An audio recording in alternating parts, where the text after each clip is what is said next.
কখনো আপনাদের দৌড়ের শেষ নেই, সন্ধ্যের পরেও দৌড়ান, কখনো আবার শুয়ে পড়েন কেন? সিবিআই এর তদন্তকারী অফিসারের উদ্দেশ্যে এমনই প্রশ্নমান ছুড়ে দিলেন বিশেষ সিবিআই আদালতের বিচারক। আরজিকর মেডিকেলে দুর্নীতি সংক্রান্ত মামলার পর এবার প্রাথমিকে নিয়োগ দুর্নীতি মামলা। 24 ঘন্টার মধ্যে ফের আদালতে ভর্ৎসনার মুখে পড়ল সিবিআই।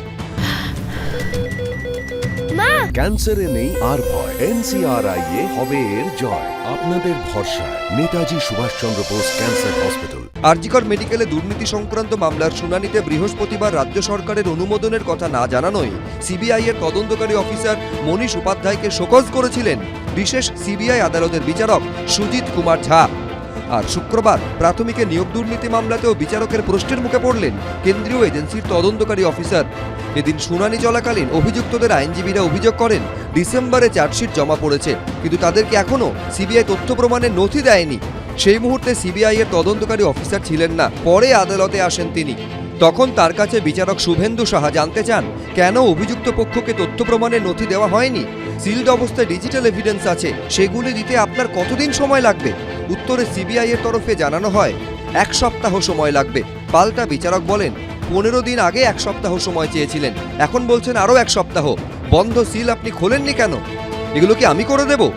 তখন সিবিআই এর তদন্তকারী অফিসার বলেন এগুলো সবার সামনে খুলতে হবে, না হলে তথ্য প্রমাণ লোপাটের অভিযোগ উঠতে পারে।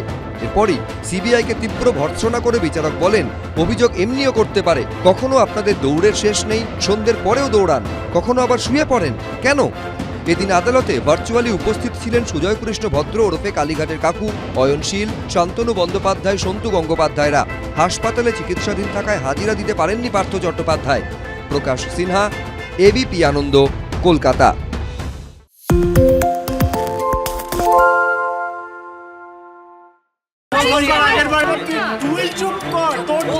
বাংলা ঝামেলা চায় না, বাংলা খবর চায়। বাংলা খবর, বাংলার খবর। বাংলা চেঁচামেচি চায় না, বাংলা খবর চায়। বাংলা খবর, বাংলার খবর। আরে চাটা দে। এই আমার একটা চা দেন। কি হলো আমারটা? বাংলা পক্ষপাত চায় না, বাংলা খবর চায়। বাংলা খবর, বাংলার খবর। সত্য অন্তহীন, সত্যের খোঁজও তাই, সত্য সন্ধানে তাই আমরা অক্লান্ত, অকুতভয়। এবিপি আনন্দ নতুন ভাবনার প্রতীক, যা মনে মুক্ত, তথ্যে যুক্ত এবং যাবতীয় সীমানার বাঁধন থেকে মুক্ত।